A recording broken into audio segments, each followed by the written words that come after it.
Claro que não poderia subir à tribuna hoje sem falar do tema do momento. Primeiro, a data histórica que nós temos hoje, 52 anos do golpe militar que nós tivemos, que ceifou nossa democracia e aí nos deixou com uma jovem democracia até aqui, uma democracia de 31 anos em que vivemos, então não podia deixar de registrar. E a coincidência dos fatos e da história. No mesmo dia 31 de março, nós estamos debatendo aqui a possibilidade efetiva do Brasil sofrer um golpe, que, na minha opinião, é um golpe pior do que o golpe militar, porque é um golpe travestido com as cores democráticas, como disse a presidenta Dilma.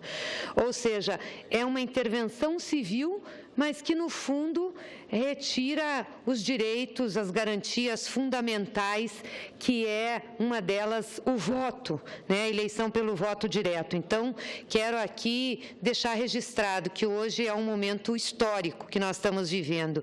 E deixar registrado que essa discussão que nós trazemos aqui do golpe, do questionamento que nós fazemos a esse processo de impeachment, não é algo só por parte do PT, do PCdoB, de partidos que são aliados da presidenta Dilma ou da esquerda brasileira. Mas nós estamos vendo vários setores da sociedade que necessariamente não apoiam politicamente a presidenta, mas que sabem o que está em risco no Brasil com um retrocesso desse, caso um impeachment seja aprovado sem ter base legal e constitucional. Ontem eu participei de um ato muito bonito lá na Câmara dos Deputados, um encontro do Comitê Nacional de Respeito à Diversidade Religiosa, senador Paim. Estavam lá todas as religiões, católicas, as religiões espíritas, Umbanda, Candomblé, estavam os evangélicos também, e todos irmanados. Eu disse, é um encontro bonito, porque é um encontro de pessoas unidas por Deus pela democracia. E eles diziam exatamente isso, que a democracia é fundamental para a diversidade religiosa, que é o Estado democrático de direitos, os direitos das pessoas que dá direito à manifestação religiosa, porque senão nós poderíamos descambar para uma intolerância religiosa. Aliás, a gente tem demonstrações já na sociedade disso. E é a democracia, é o nosso regramento jurídico e constitucional que dá sustentação a essas pessoas de se manifestarem pela religião que elas se expressam melhor em relação a Deus. Então, foi um ato bonito. E não tinham pessoas só do PT, não tinham pessoas só de esquerda, não tinham pessoas só de partidos aliados. Eram pessoas que estavam lá para defender o seu direito, o direito à religiosidade. Participei também agora com o senador Renan, há pouco, na presidência da Casa, de um encontro de artistas. Os artistas foram até o Palácio do Planalto levar um apoio à presidenta Dilma e se manifestarem contra o impeachment. Vários artistas estavam lá, a Beth Carvalho, estava lá o Sérgio Mamberti, os cineastas, o Luiz Carlos Barreto, a Ana Maria Magalhães, o Antônio Pitanga, a Letícia Sabatella, enfim, vários artistas, não tenho a relação de todos aqui.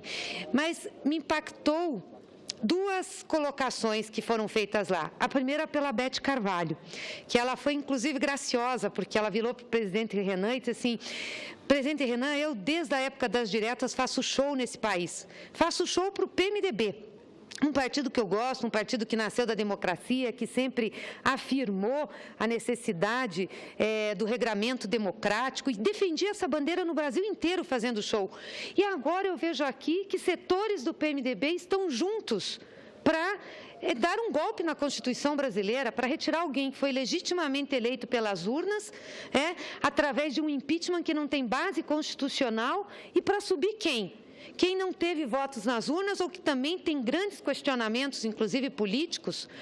E ela disse assim: o senhor não acha que isso é um golpe? Aí todo mundo riu, porque o presidente estava ouvindo ela pacienciosamente e depois conversou a respeito. Mas é verdade, a Beth Carvalho, ela é um sinônimo da luta democrática do povo brasileiro. Ela andou por esse país, ela tem legitimidade, tem autoridade de chegar nessa casa e de cobrar um posicionamento, não só do PMDB, de cobrar um posicionamento posicionamento do Congresso Nacional, porque ela foi lá, mostrou a cara, defendeu a democracia, brigou contra a ditadura. E se ela que fez isso e tem no seu histórico essa caminhada, é porque ela está falando com razão. Eles têm medo do que pode acontecer a partir do momento que um impeachment sem base constitucional e legal aconteça no Brasil. E aí, a Ana Maria Magalhães, cineasta, ela disse, meu pai foi deputado. E foi deputado na época do golpe militar. Eu vivi aquele momento. E ela disse assim, era tão parecido com o que nós vivemos agora. E ela recordou uma manchete, senador Paim, da Folha de São Paulo, que dizia o seguinte, 13º salário é instituído e vai quebrar empresas. Era isso, porque foi Jango Goulart, foi o Jango que instituiu o 13º salário.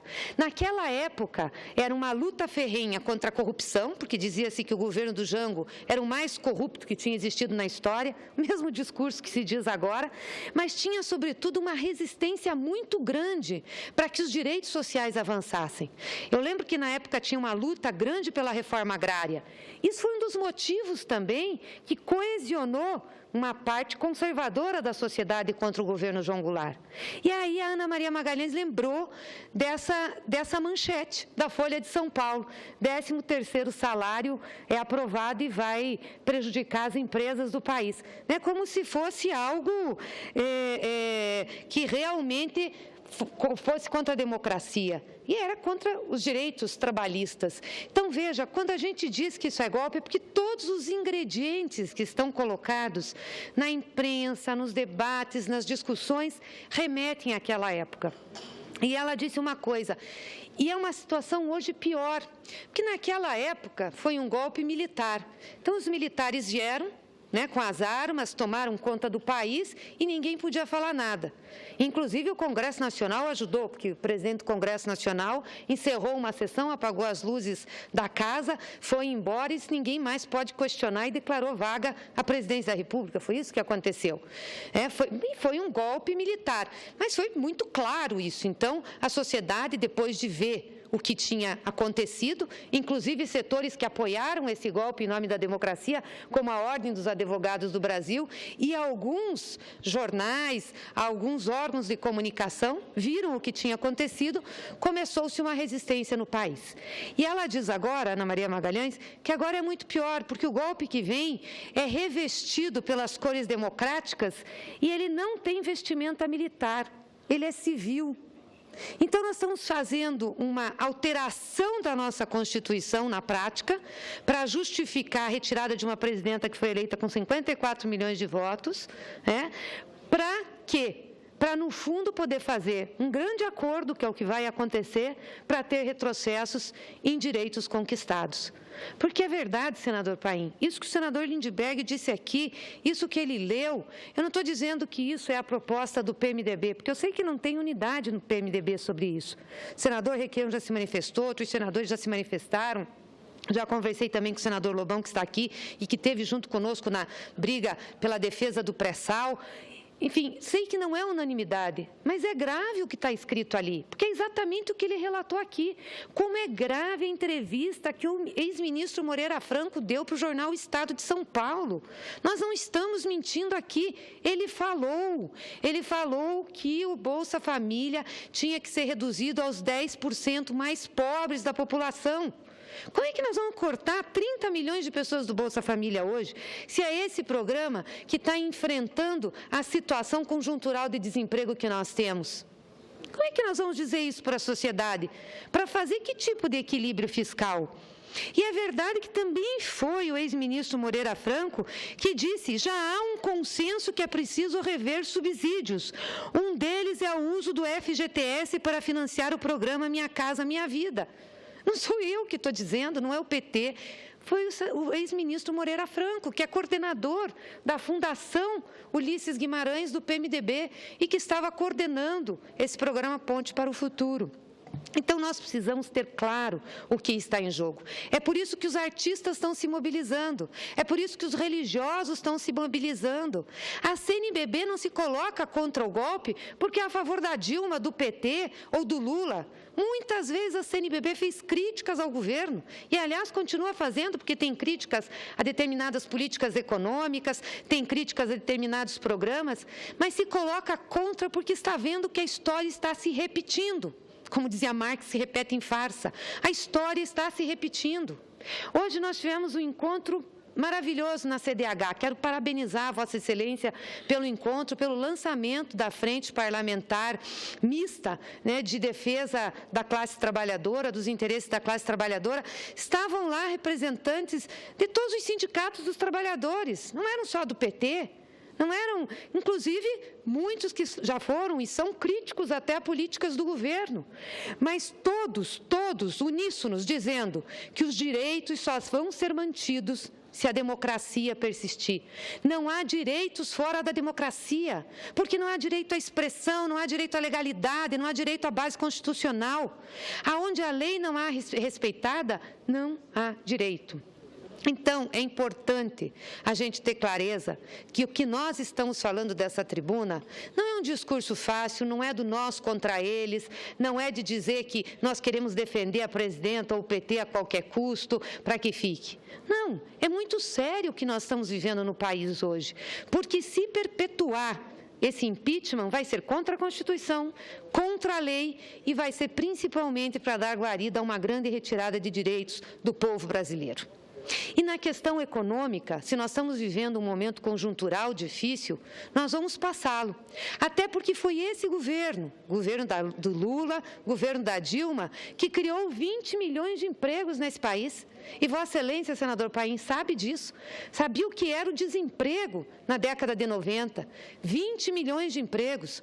Foi esse governo que reduziu a taxa de juros. Mesmo tendo uma taxa alta hoje, uma taxa que realmente eu também acho que tem que reduzir, mas ela é menos da metade da taxa com que o presidente Lula pegou o Brasil na década de 90, quando saiu a década de 90, em 2003. O crédito é a mesma coisa.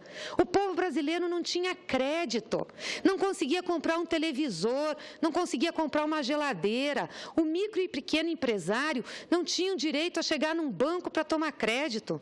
O produtor rural, os pronafianos, o agricultor familiar. Quantas vezes eu ouvi agricultores familiares? Tenho certeza que nós, representantes do Sul, principalmente Paraná, Santa Catarina, Rio Grande do Sul, que tem um grande contingente de agricultor familiar, quantas vezes eu já ouvi, e os nossos colegas aqui que são representantes desses estados já ouviram, que um agricultor familiar passava pela porta do Banco do Brasil, olhava para dentro, nas pontas dos pés, para olhar pela janela. O gerente não lhe dava nem bom dia. Hoje o agricultor entra no Banco do Brasil, hoje o agricultor tem acesso ao crédito, ao seguro agrícola. Nós não tínhamos isso. Agora, do jeito que está aqui nessa ponte para o futuro, do jeito que está escrito nesse programa, vão se rever os subsídios. A agricultura brasileira é subsidiada, muito subsidiada. Deveras subsidiada. Nós conseguimos hoje ter competitividade da soja brasileira, porque nós temos boa produtividade, porque nós investimos em pesquisa na Embrapa. O país investiu, mas também porque nós damos crédito aos nossos agricultores que conseguem exportar. Porque se não tivesse o crédito subsidiado, vou repetir aqui, subsidiado, nós não teríamos esse desempenho da agricultura brasileira. Então, é preciso reconhecer isso.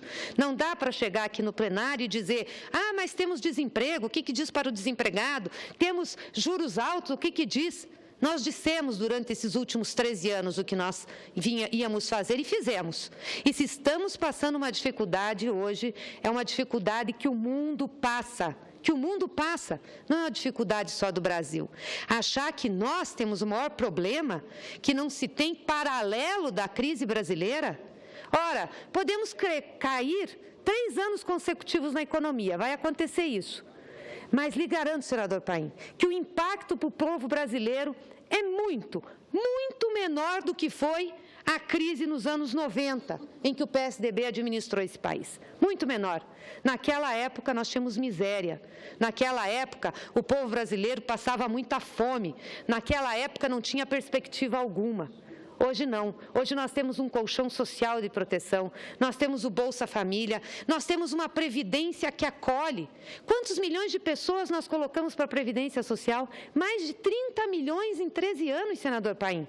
Pessoas que ganham salário mínimo hoje, setores que não tinham proteção social, como o microempreendedor individual, a dona de casa, o micro e pequeno empresário, não tinham condições de pagar o INSS. Hoje tem condições e são beneficiários. Hoje nós temos programa de proteção social. Não é o que era antes. Não é o que era antes. Então, aqueles que vêm aqui questionar, dizer que nós estamos trabalhando com o medo, que nós estamos levando desesperança, não estamos, não.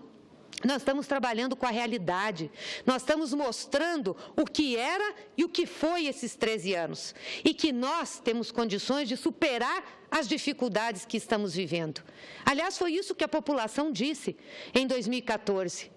Não porque a população não estivesse decepcionada com a presidenta Dilma ou até contrária a muitos programas ou até posturas da presidenta. Foi uma eleição muito apertada, a eleição de 2014. A presidenta ganhou por pouco, mas ganhou por conta disso.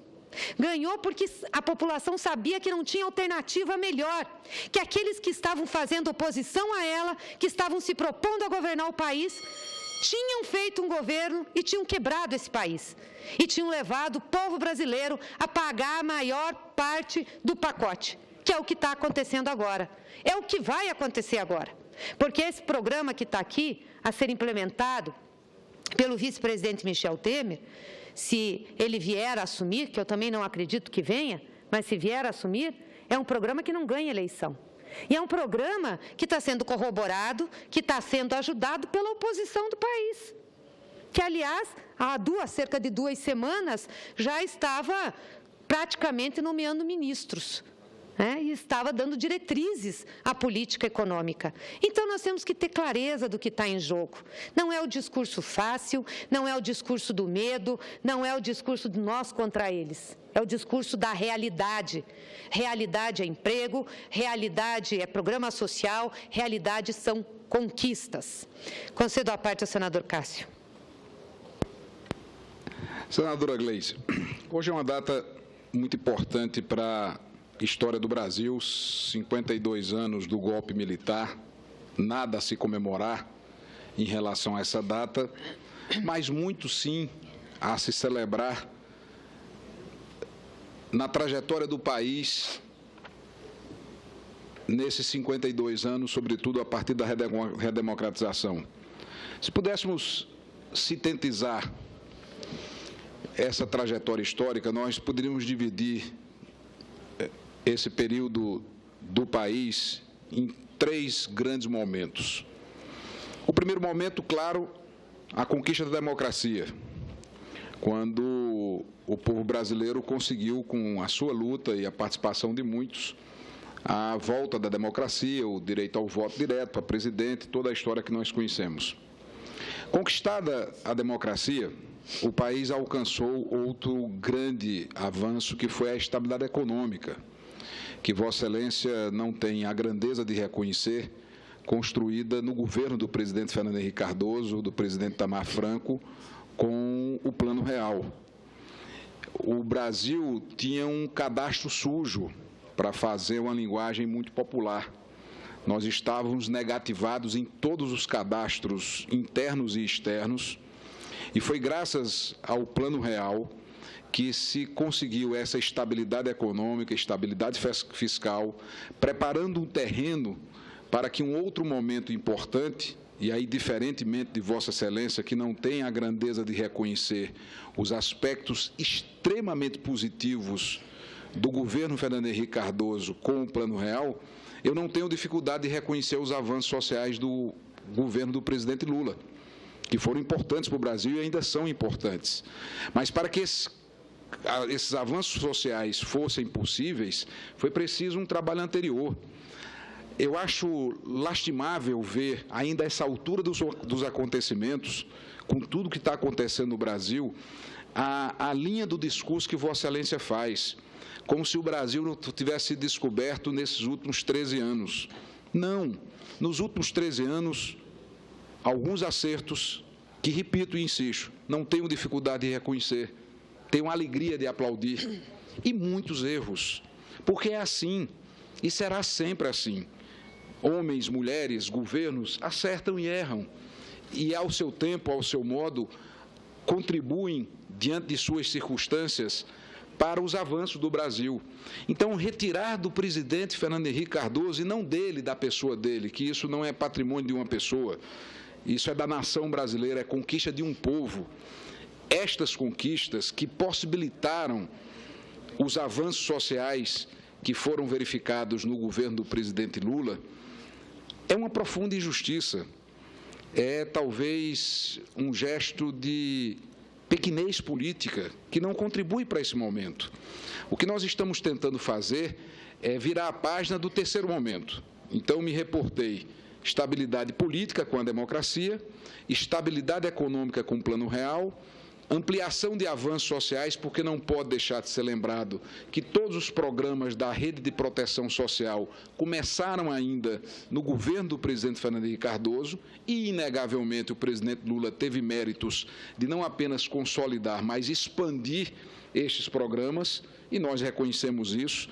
Quando Vossa Excelência fala, por exemplo, do aumento da Previdência Social, do número de segurados, me faz lembrar, e o senador Paim, que nos preside nesse instante, estava lá conosco, na Assembleia Nacional Constituinte, que eu fui, senadora Gleice, o autor do dispositivo da Constituição que provocou mais transformação na vida dos pobres do Brasil, muito mais do que o Bolsa Família, porque eu fui o responsável por escrever na Constituição brasileira, porque a emenda foi de minha autoria, a garantia do pagamento de um salário mínimo para todos os trabalhadores rurais desse Brasil, que até então recebiam apenas meio salário mínimo de aposentadoria.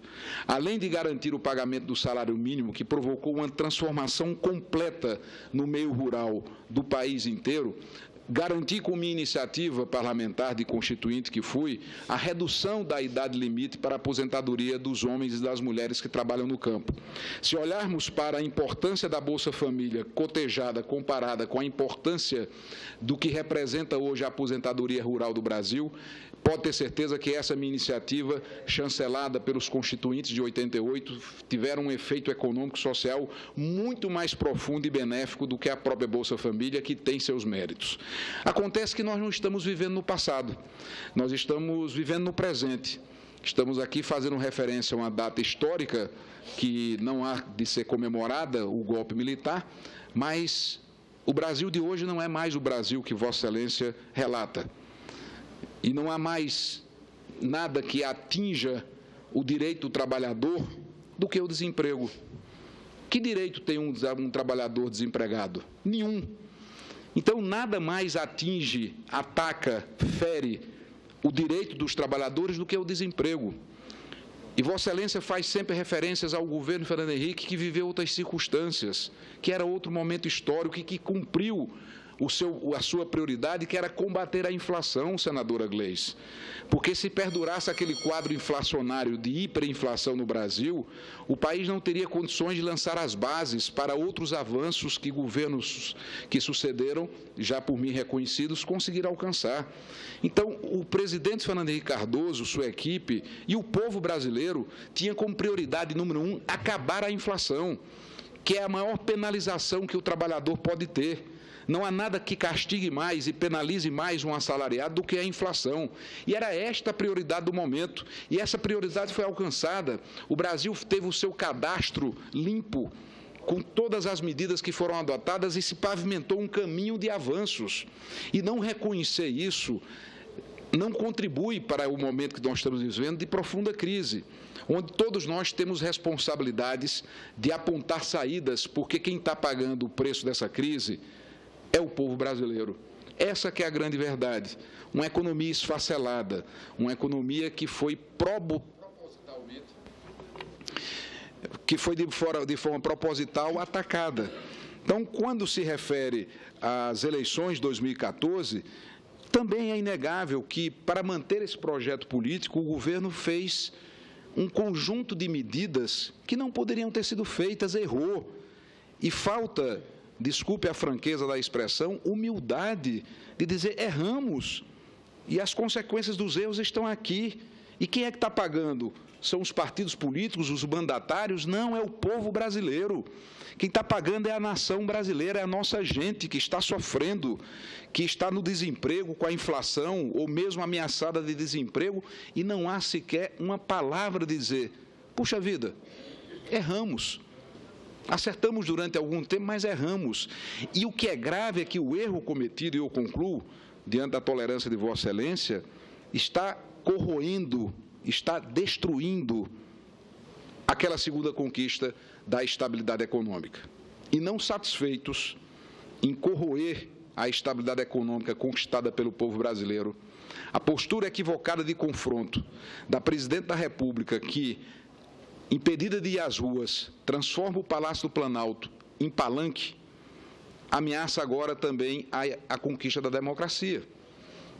É por isso que eu tenho feito o apelo que possamos agilizar o processo de impeachment e, qualquer que seja o resultado, tenhamos um ponto de entendimento, em nome da sociedade brasileira, do nosso povo, que não vai viver em confronto eterno, que não vai viver em disputa permanente, para que nós possamos compreender que há uma consequência muito danosa na vida das pessoas. Os municípios quebrados já não conseguem mais cumprir suas obrigações.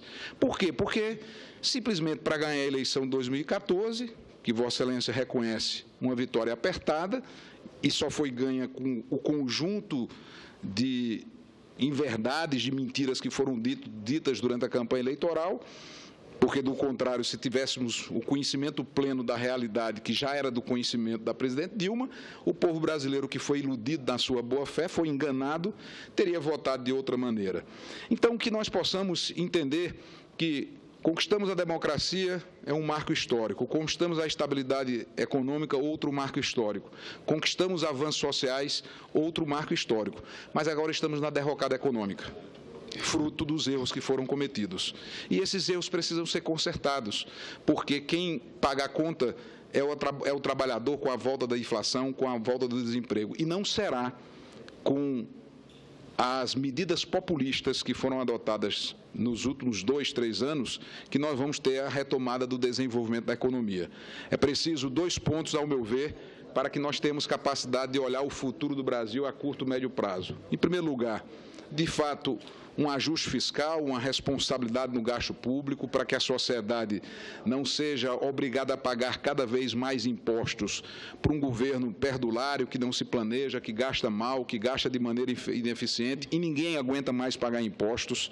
E até aqui toda solução apresentada pelo governo da presidente Dilma tem sido somente no aumento da carga tributária, e a caixa d'água tem que olhar a entrada da receita, mas também a saída da despesa. O orçamento público, eu faço uma figura de linguagem, é uma caixa d'água, onde você tem a entrada com a arrecadação e a saída com a despesa. Não pode só querer aumentar a entrada e não controlar a despesa minimamente de uma máquina pública inchada, de tudo aquilo que já se falou. E outro ponto que teremos que enfrentar é a modernização da nossa economia para tornar o Brasil um país mais produtivo, mais competitivo. Ao contrário do que aconteceu na Coreia, onde, à medida que crescia a escolaridade do povo coreano, crescia junto à produtividade da economia coreana, no Brasil, graças a Deus, cresceu a escolaridade, mas, infelizmente, a produtividade da nossa economia continuou no mesmo patamar. Esse é um desafio que precisa ser enfrentado. Então, que se tivéssemos grandeza de reconhecer conquistas históricas nessa data simbólica do Brasil, talvez o nosso entendimento ficasse mais fácil. Mas, enquanto ficar esse discurso míope, esse discurso de quem não quer enxergar a realidade, de quem acha que descobriu o Brasil nesses últimos 13, 14 anos e que não tem, perdoe-me mais uma vez para concluir a expressão, a grandeza política de reconhecer que acertos foram praticados em governos pretéritos, assim como erros também, e que erros e acertos também foram praticados no atual governo, seguramente nós faremos uma discussão que não leva a nada, porque aí terá a velha postura maniqueísta do bem e do mal, e não será com essa postura que o Brasil vai sair dessas dificuldades provocadas, trazidas e acarretadas pelos equívocos, pelos erros do governo da presidente Dilma Rousseff, do PT. Os apartes do senador Cássio são verdadeiros pronunciamentos, mas quero aqui, senador, primeiro dizer que o maior reconhecimento que nós tivemos aos pressupostos da estabilidade econômica foi tê-los mantido.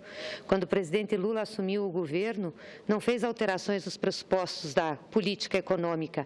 Aliás, salvou o Plano Real, porque, na época, o governo de Vossas Excelências tinha praticamente desmantelado, já não tinha conseguido em nenhum ano fazer superávit primário, essa é a grande verdade, mudou todos os anos as metas, porque a lei de responsabilidade fiscal passou a vigorar efetivamente depois que Vossas Excelências saíram do governo, e quem manteve os pressupostos econômicos do Plano Real foi o presidente Lula.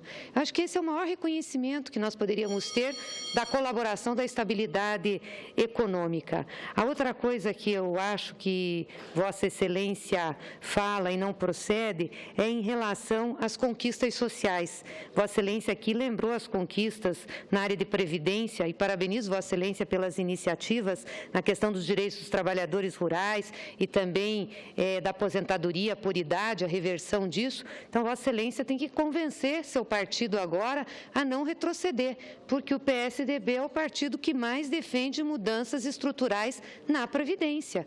É o que mais faz discurso da necessidade de rever essas despesas, como se elas fossem as despesas que efetivamente impactassem o orçamento público brasileiro. E na questão dos impostos, é importante dizer que não teve governo que mais desonerou o imposto que o governo da presidenta Dilma.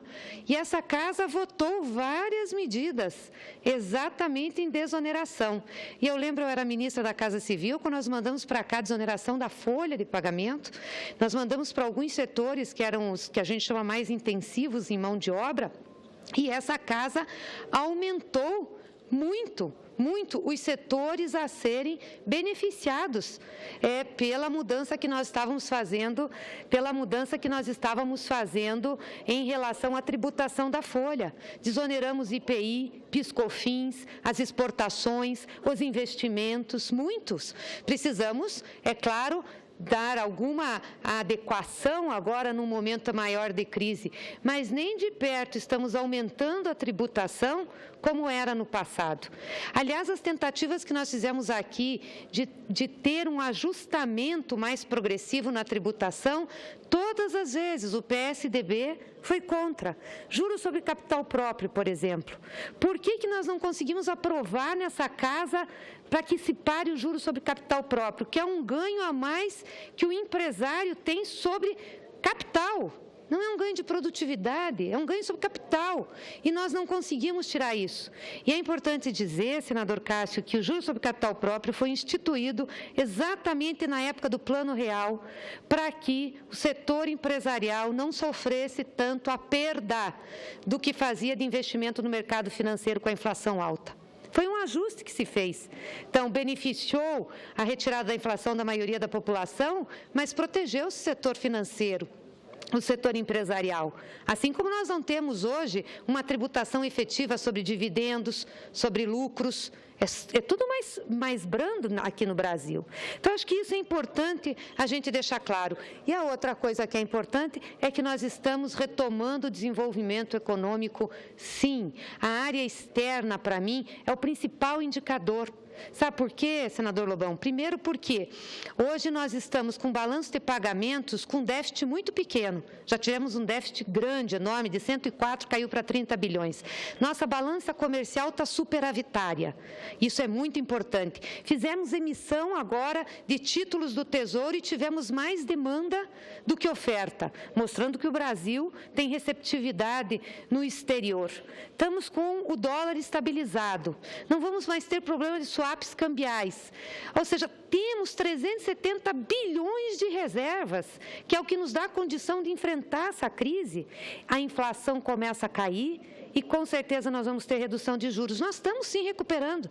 O governo que mais fez pelos trabalhadores, com certeza, é o governo que tem condições de também levar à recuperação da economia. Eu tenho pouco tempo, mas eu concedo uma parte ao senador Rigufe, depois senador Pimentel e depois senador Cristóvão. Senadora Gleisi, Vossa Excelência colocou aí a questão da desoneração das desonerações que foram feitas no primeiro governo da presidente Dilma. E eu fui muito crítico, e continuo sendo, porque eu não consigo entender a lógica de se tirar impostos de automóveis para baixar preço de automóvel e não se tirar impostos de remédios para que a população possa comprar um remédio por um preço mais acessível. Eu sou autor aqui nessa casa de uma proposta de emenda à Constituição que proíbe a tributação sobre remédios no Brasil. Quando eu fui deputado federal, no início do meu mandato como deputado federal, eu também tinha proposto uma proposta semelhante. Tentei levar a proposta para o governo, para que o governo executasse isso. Eu não posso entender que automóvel seja mais importante do que remédio. Países como Inglaterra, como Canadá, como a Colômbia não cobram impostos sobre medicamentos. No Brasil, 35,7% do preço de um remédio são apenas impostos. Isso não é justo, isso não é correto. E aí o governo, ao invés de retirar impostos de uma coisa que ninguém compra porque quer, mas compra porque precisa, vai e retira impostos de automóveis e eletrodomésticos, apenas pelo viés econômico da coisa. Ou seja, qual é a lógica de se tirar impostos de automóveis e não se tirar de remédios? Então, essa foi uma crítica que eu fiz e que eu coloco aqui democraticamente no discurso, claro, nesse ponto, no discurso de Vossa Excelência, porque é uma coisa que, para mim, não dá para entender. Isso é a corrupção das prioridades. O governo coloca, ao invés de priorizar o que é mais necessário para a população, não. E pior, eu fiz um requerimento formal de informações. Hoje o impacto de se retirar todos os impostos de remédios no Brasil daria 5 bilhões de reais. Só a desoneração para a indústria automotiva custou 20 bi, ou seja, 4 vezes mais do que se retirar os impostos dos remédios. E essa foi uma resposta formal do Ministério da Fazenda a um requerimento de informações que eu fiz. Ou seja, não dá para entender. E por último ainda, mais grave, não existe controle de preço no Brasil para automóvel, ou seja, se desonera o preço do automóvel, uma parte vai para o preço ao consumidor, mas uma parte vai para o lucro das montadoras. Enquanto para remédio existe controle de preço. Se entrar no site da Anvisa, tem lá o nome de todos os remédios e do lado o preço máximo que pode ser cobrado do consumidor final de cada um. Ou seja, seria só reduzir o preço máximo na mesma proporção da isenção, que nós ainda teríamos a garantia de que toda a isenção seria revertida diretamente para o consumidor final. Senador Regufe, esse é um debate que nós temos que fazer nessa casa, porque a maior incidência de impostos sobre os remédios são os impostos sobre circulação de mercadorias, são os impostos estaduais e não federais. Quando nós fizemos a desoneração do IPI, Imposto sobre Produtos Industrializados, não atingiu apenas a cadeia de produção automobilística, atingiu várias cadeias produtoras no Brasil, inclusive a de remédios. E lembrando a Vossa Excelência, o Brasil é um dos poucos países que tem um programa que distribui gratuitamente remédio à sua população, que é o Farmácia Popular. Aliás, um programa de sucesso. Mas só diabetes e hipertensão, existe uma série de outras doenças crônicas. Mas e vários outros remédios com preços muito baixos, que são vendidos a 10% do preço da tabela que Vossa Excelência está falando. Então, não é fácil isso. Se nós convencemos os estados a tirar o ICMS, eu creio que Vossa Excelência vai ter um avanço importante. Agora, todas as discussões que tentamos nessa casa sobre esse tipo de imposto restaram frustradas, porque cada estado defende o seu. Concedo uma parte, senador Pimentel. Senadora Gleice, eu quero parabenizá-la pelo tema que Vossa Excelência traz ao debate nessa casa e registrar de que o governo federal, em 2013, tentou fazer com o CONFAS um acordo para desonerar integralmente a carga tributária sobre remédios. Naquele ano de 2013, o governo federal tomou uma decisão, e se mantém até hoje, de que na importação de medicamentos não tem impostos. Exatamente. E tem um conjunto de outros com isenção integral ou parcial. E 80% dos remédios comercializados no Brasil vêm para o setor público. Lamentavelmente, dos 27 estados, 2 deles, em 2013, não aceitaram a desoneração do ICMS para ter imposto zero sobre medicamentos. Portanto, se tem alguém que é responsável por isso, se chamam os secretários de Fazenda Estadual no CONFAS, que não tiveram acordo. E entre esses dois estados, o estado mais rico da federação fez parte daqueles que não aceitaram a desoneração, dizendo que grande parte da indústria farmacêutica fica no seu estado. E ao cobrar o ICMS na origem, transfere para os estados mais pobres, que não têm fábrica de medicamentos, o subsídio que o estado mais rico sempre recebeu. Isso é preciso registrar. E eu não vi, em 2013, nenhuma Assembleia Legislativa e nem a distrital se insurgir contra essa posição do CONFAS e do seu secretário de Fazenda, que evidentemente tinha o aval dos 27 governadores. Quero também registrar, senadora Gleice, de que a micro e a pequena empresa foi um dos fatores que ajudou a equilibrar a Previdência Social. Nós, em 2006, criamos o Simples Nacional. Nós tínhamos ali 1.337.000 micro e pequenas empresas formais. Estamos hoje com 10.500.000 e num processo crescente. Naquele período, nós tínhamos um número de carteiras assinadas bastante insignificante para o mundo dos trabalhadores do mercado de trabalho, e esse processo permitiu chegarmos a 20 milhões de novos empregos com carteiras assinadas a partir destes eventos. E esse número basicamente se mantém até hoje com um pequeno retrocesso em 2015, 2016. Mas nesse 16 já começa a ter a primeira reação em alguns setores da economia. Ao mesmo tempo, esta Previdência, que em 2007 precisou de 15 bilhões de reais para fechar a folha urbana, que é a contributiva, nós tivemos, em 2013, um saldo de 23 bilhões de reais, cobrindo os 15 lá de 2007 e acumulando esse resultado. Evidentemente que nós tivemos um processo de desoneração da folha para aquelas empresas fora do Simples, e este saldo foi compartilhado com esse setor em que não tinha qualquer participação no Simples Nacional. Nós precisamos, sim, sempre ter ajuste na Previdência Pública brasileira, mas precisamos também cuidar da receita, ou seja, aqueles que historicamente não pagam impostos. Em dezembro de 2015, nós tínhamos 1.200 bilhões de reais, que é quase 50% da dívida pública nacional, em cobrança judicial na mão de 4.000 empresas que não pagam. E tínhamos mais 550 bilhões de reais no CARF, vinculado à Receita Federal, no processo administrativo. Quando você abria também esses 550 bilhões de reais que está no CARF, totalizando algo em torno de 2 trilhões de reais, pertence exatamente ao mesmo grupo que historicamente não paga imposto no Brasil ou cria mecanismos aguardando o refis.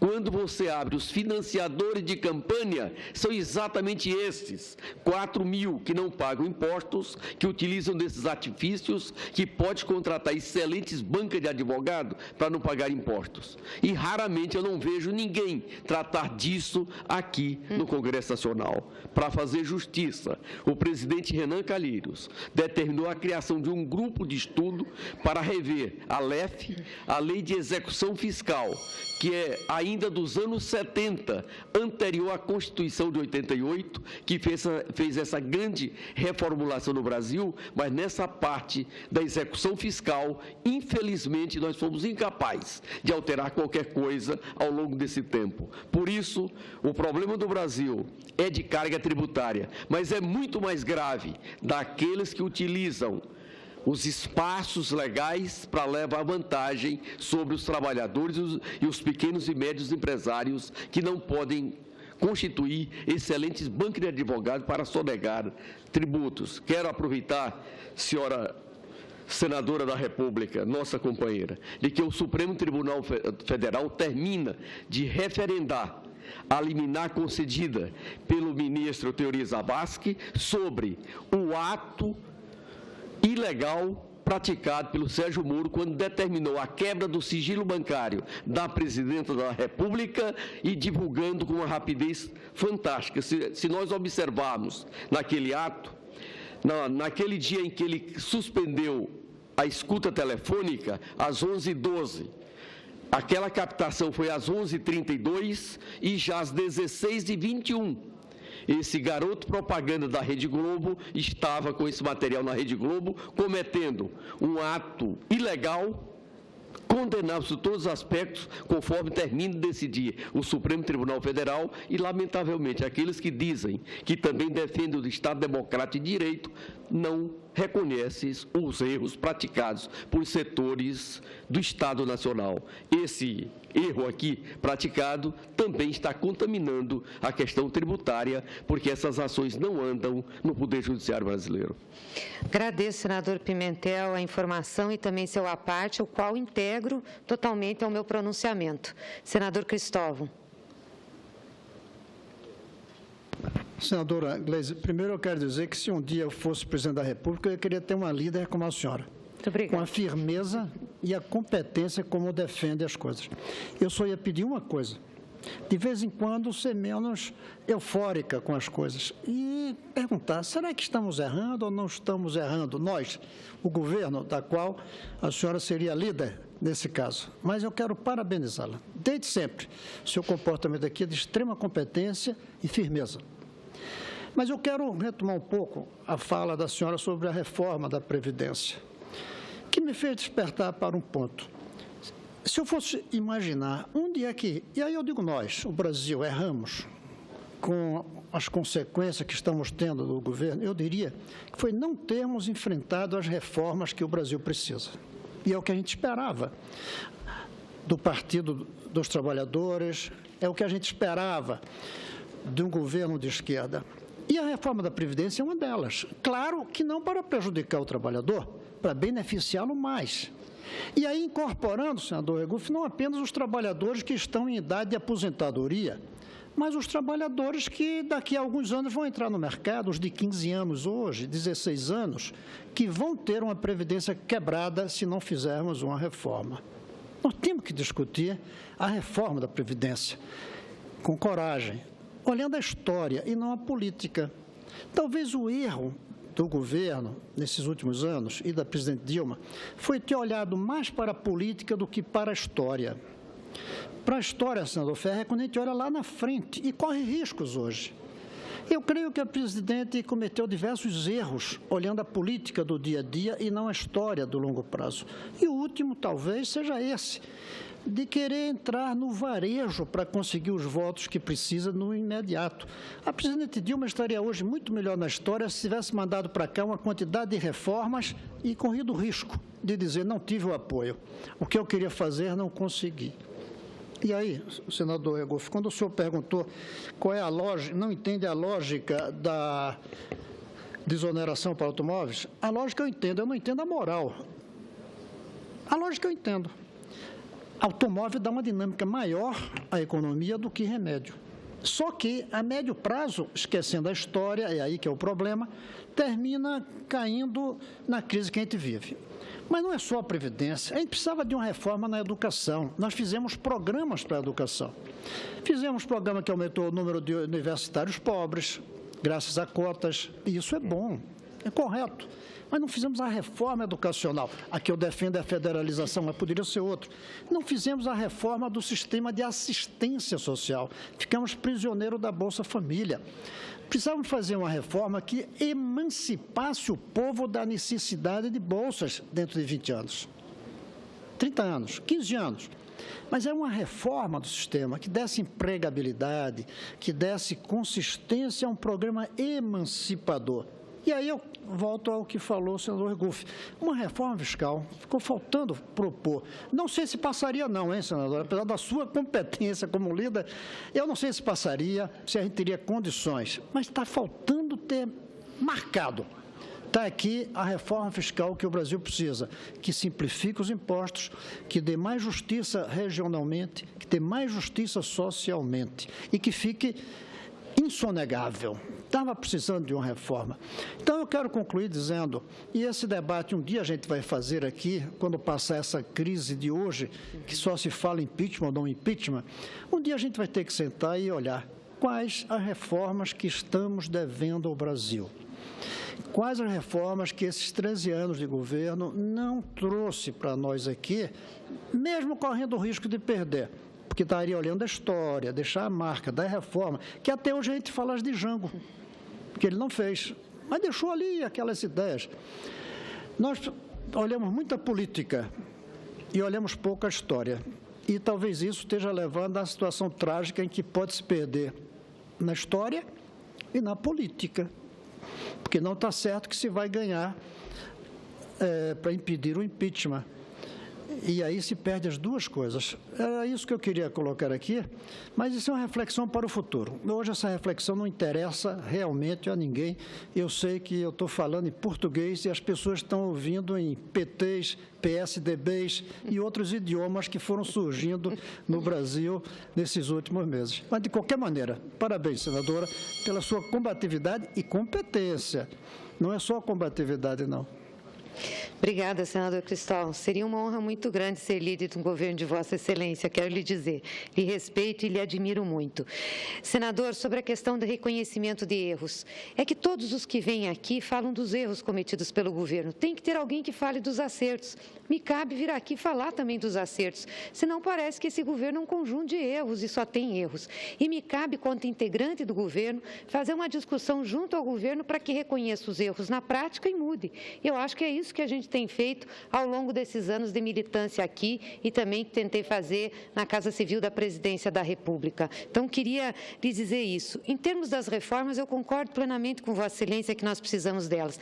A reforma tributária parece que a gente não consegue levá-la à frente. O presidente Lula mandou no seu governo para cá, para o Congresso Nacional, uma proposta de reforma tributária. Está até hoje dormindo em berço esplêndido na Câmara dos Deputados. A presidenta Dilma resolveu não mandar uma reforma total, mas mandar parcial. Nós não conseguimos votar ainda nessa casa as mudanças que nós precisávamos para efetivamente colocar em prática, por exemplo, a unificação da alíquota do ICMS no Brasil. Então, é muito complexo, porque a carga tributária maior, inclusive, desse país, não está, tirando as contribuições sociais, não está no âmbito federal, mas está no âmbito dos estados. É o imposto sobre comercialização de mercadorias. Nessa questão de remédios, é isso que o senador Pimentel disse. A carga tributária é ICMS e nós não conseguimos mudar isso.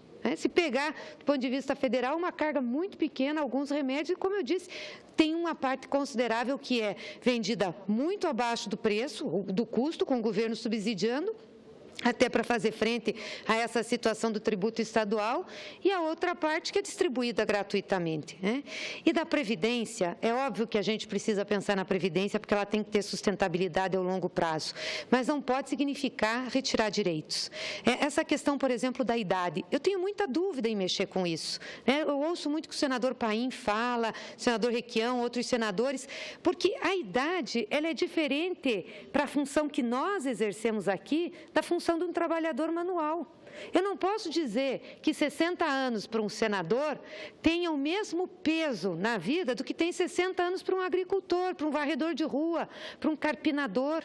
Nós temos que pensar isso, porque ao estabelecer uma regra aqui, nós podemos estar melhorando muito a vida de uns e condenando a vida de outros. Então, tem que ser uma coisa muito bem pensada, não pode ser no calor. Por isso que eu defendo que se mande o projeto e que a gente faça um grande debate, e ela tem que ter perspectiva de médio e de longo prazo na implantação.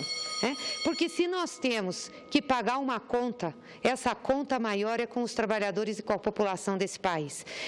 Não pode ser eles a pagar, nós temos que pagar com eles, portanto, não podemos retirar direitos.